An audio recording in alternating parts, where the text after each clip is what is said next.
Hey everybody, it's me, Myra at Down Home Money, a simple approach to financial freedom. And I've got a great interview for you today because you're talking about real estate and we're talking about the housing market. We cannot leave out commercial real estate. And I have a top commercial real estate agent, Derek Plunkett, who does commercial real estate in the Northern Kentucky, Cincinnati, Ohio area. So anyway, Derek, welcome to Down Home Money. Thank you. Thank you so much. Thanks for having me. Oh, we're excited. So tell everybody what's going on in the commercial market. We talk a lot about residential, but tell us what are y'all having the same thing going on? Absolutely. Commercial market is extremely busy right now. Specifically the industrial market and the retail markets, just unbelievable volumes and deals being done right now. Really? Yes. So are you seeing, share with us our new businesses. You're in a little hot area, Northern Kentucky, Cincinnati, Ohio. Our businesses coming in. I know y'all had Amazon come in. Absolutely. Amazon, Pelly Van Mel, Fram Air Filters, Pepsi Cola Bottling Company. Those are Yay, I've got stock in Pepsi. That's just another video. That's a few. And then with that being said, that generates more business for that residential market, which drives needing more retail, which drives needing more industrial, and it's just a chain reaction. So what's going on right now in the retail? I know they've been hit kind of hard. So what's going on for the retail market since we've all been quarantined and home and not going to retail stores, but doing a lot online? You know, what we're seeing is obviously the restaurants were hit pretty hard, but specifically the restaurants that did not have drive-through. So the restaurants that did drive-through, actually their volumes were up and they weren't affected as much due to the COVID epidemic. But at the same time, it's generating some new business from that. Okay. Because a lot of these franchises that did not have drive-throughs before, we're putting patios in. We've got a big development going on right now over in Union. Okay. And it's got 6 restaurant users going in there. Wow. And 4 of the 6 restaurant users do not typically have patios or drive-throughs. And now the majority of these are having patios and drive-throughs. Well, it makes sense, right? Because the ones got to keep going that had the patio areas. Yes. So that makes a lot of sense. So what else are you seeing? Are we seeing a lot of tenants not paying their rent? Yes, and here's the thing: we've never been here before. Right. So whereas these leases, you've got these big commercial leases, and they're 50 or 100 page long leases, right? And they spell out different scenarios on how what's going to happen in a certain situation. We've never been here, so this is not in those leases. Right. So it appears that a lot of those leases that were really good leases, the landlords and the tenants have cooperated to make this work. Yeah. Rather than there being tenants that's had to be kicked out, so to speak, from not making payments and things like that. But the majority of those that I'm aware of, they've been able to work it out. Some of your small users, obviously, they've dissolved because of this, unfortunately. Yeah. But it appears that the landlords and the tenants as a whole have really cooperated to try to get through this situation. Is it similar to the housing market where houses, forbearance was allowed? And is it similar as far as the moratorium on evictions for residential? What's going on in that commercial market? Is it mostly that they've got to go to their landlord? Of course, a lot of them had the PPP, which helped a lot of our businesses, and now that's rolled out again. But what are some of the tips we can give some commercial people as far as, do they just need to go negotiate if that is a problem? Absolutely. I have had a couple of my smaller tenants, maybe not franchise tenants, but smaller business owners call me and say, hey, we was not expecting this. What do we need to do? And my first conversation with them is contact the landlord, let them know, because they're aware of the situation, obviously. And that just having that conversation, and same way, since we've not been there before, there's not a typical way to handle the transaction, but I do know of several landlords that have not charged the rent for 1, 2, 3 months, right? Rolled it to the end of their lease, right? which is very accommodating. Yep. I've seen some landlords take half rent and add the rest to so I've seen a lot of different ways that the landlords and the tenants are working together to get these to overcome this. Okay. So, as far as, tell me a little bit about industrial real estate. We don't talk about industrial as much. So explain to people what industrial is and what that means for Northern Kentucky and Cincinnati, Ohio. Absolutely. So industrial is anything that is manufacturing, warehouse, Okay. shipping and receiving. Would Amazon be considered industrial? Absolutely. Okay. Amazon is shipping and receiving, warehouse space, definitely industrial. So, and that's one of the biggest. The industrial market, it carries the biggest employment ratio of any of the commercial zones. So most of your employees, people who work in those industrial, in those industrial zones. So having industrial in our area drives our workforce. Right, which drives our housing market. Absolutely, and it's industrial's kind of an area that not a lot of investors are aware of, but right now it is price per dollar invested. It is generating the most capital. Wow. Because those buildings are less expensive to build than your retail buildings or your medical office. Because the finish out is so different. No finish. It's got a concrete floor and metal sides. Wow. So it's the cheapest building to build. However, the demand is the highest. So there's not a lot of, I'll tell you right now, there's hardly any industrial buildings that are available. That are for sale here in this either area. for sale or for lease. Wow. So what's happening is, from the investor standpoint, we're taking investors, we're putting a preliminary drawing together of a building that we're going to build. Yeah. Before we get the building built, we have it leased. That's pretty exciting. As an owner, Absolutely. If I was an owner, that's pretty, that really makes you feel good about dropping that building on the ground, right? Absolutely. And then also, comparing to, say, multifamily, right? People who do multifamily. Yeah. In a multifamily situation where an investor owns multifamily, when the faucet leaks, you got to fix it. When the roof leaks, you got to fix it. In these industrial projects, the landlord's not responsible for any expenses. No property tax, no insurance. So is that called a triple net lease? Triple net or an absolute. Explain that. Yes. Explain that to everybody. So a triple net lease is where the tenant pays all expenditures. And when I say all expenditures, I'm talking taxes, insurance, utilities, snow removal, lawn care, the whole 9 yards. And the landlord would only be responsible for the shell and the roof. Okay.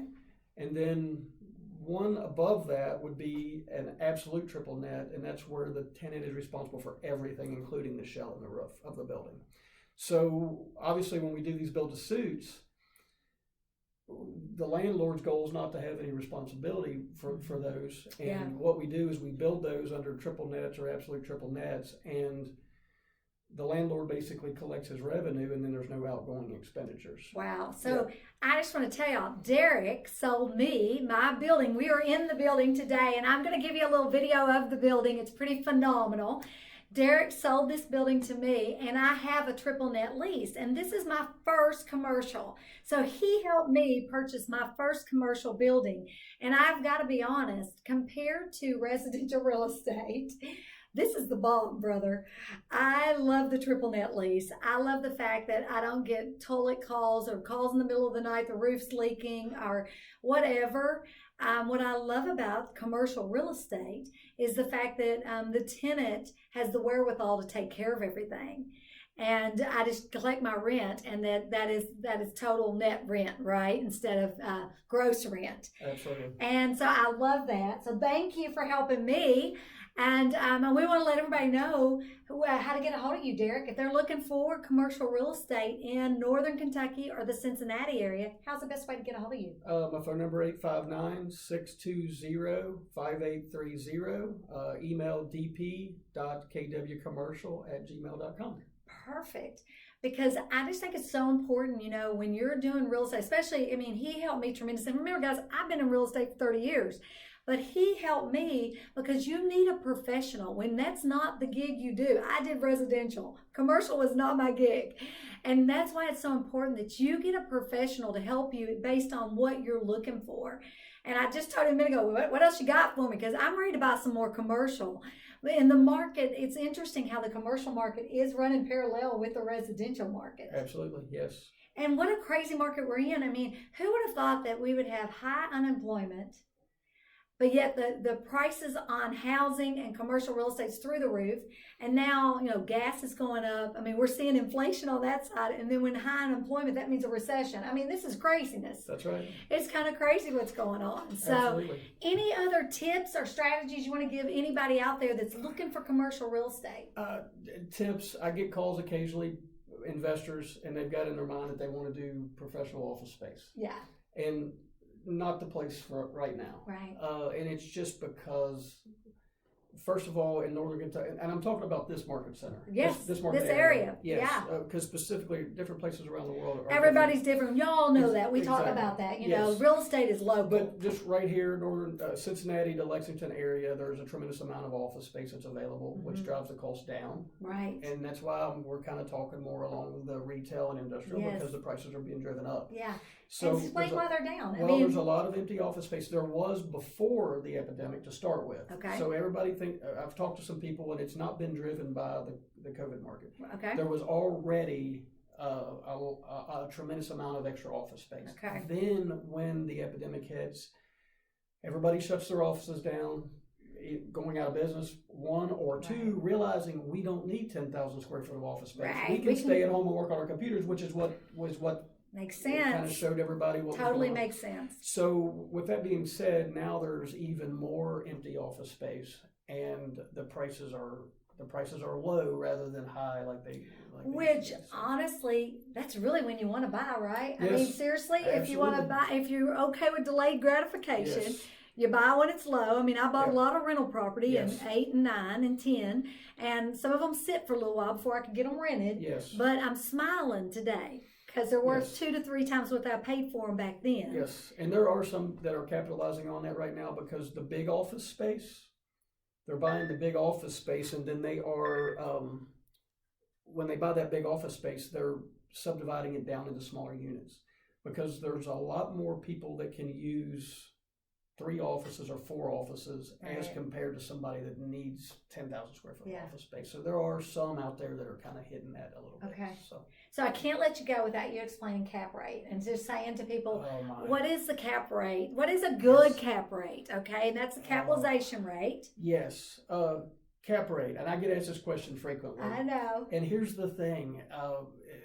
Everybody again, wants a 10. Well, remember, this is our markets. Right. Okay, and that's a whole nother conversation It I can is. have in itself. That's right. So, and the reason I say that because right here in our market area, if you can get something in that 9 cap and better, is a very strong investment Strong. for our area. That's strong Now, for any area. It's yes, got to be because well, that's high. it is. It's good. But something that we see that years ago when I started doing this, I didn't recognize. But you take New York, Florida, California, you take some of those places, and their good cap rate is 4 or 5%. So I wonder why, when we put a property up at 7, 8, 9%, why they go so quick. Yeah. And it's because, and they're being bought from people from those areas where the cap rates aren't as strong. Yes. So our area, 9, 10 cap is good, with some exceptions. Right. We go right back to the build-to-suits. Okay. So you got to build a suit for a mega restaurant franchise. Corporate guaranteed. Absolute triple net. Yeah. We're going back to where we just learned a minute ago. Absolute triple net, 6, 7 cap is good. Yeah. And it's because it's a 20-year Well, lease. they've been around for so It's- long. It's guaranteed money. Yep. Because of based on their financials. Absolutely. So then you got a 20-year lease in place. Okay, with that being said, in 10 years you don't have to worry about it, and then there's a built-in escalation Gotcha. as the lease progresses. So that cap grows. That cap grows in time, but they start out in that a little bit lower than what we would classify. And as you're a right. I big mean, cap rate is really local. I mean, because everybody knows I'm in Texas. If we can get an 8 cap rate, we're happy. in my area, in the Dallas-Fort Worth area. So that's very interesting. I mean, that's why I'm probably so happy right here, because he got me well over 10 cap over here on this building. I mean, it's exciting, and it makes you really think differently, because there's a lot of people out there that are buying rental properties, and they're starting in the residential because it's easier and it's less money to get into the residential market. But you also may be out there and you're thinking, I've been in the residential market. I've got a lot of residential, and I may want to sell some of my residential and take my profits now, because that's a good idea for some people, because we're at the highest right now. It's been unbelievable what houses are going for. So a lot of people are taking their profits and they may want to roll it to commercial. Absolutely. Work smarter, not harder. Yes. And yes. Basically, no worries, less stress, less phone calls, hardly any phone calls. So hardly any phone calls. I mean, I will say that I'm so grateful for you helping me get my first commercial. And that's why I wanted to do the video. I wanted to show people that it's not as hard as you think. I think we see that out there. We're like, I can't do that. You can do it. Yes. And you just need a professional to help you. And so give Derek a call. Give that number one more time. 859-620-5830. Email? dp.kwcommercial@gmail.com. Okay, so I gave it to you twice, so you can't miss it. But we appreciate you guys. And again, give us any of your comments. Derek will be monitoring it too and seeing any comments that you might have. If you have questions about commercial real estate, we're going to keep bringing you these videos because it's important that you know what's going on in the market. And we just appreciate you. And so remember, it's not how much money you make, it's how much money you keep and what you do with it. And are you buying assets to throw you off a passive income? We'll see you next Tuesday. Give us a subscribe and a thumbs up. See you soon. See ya.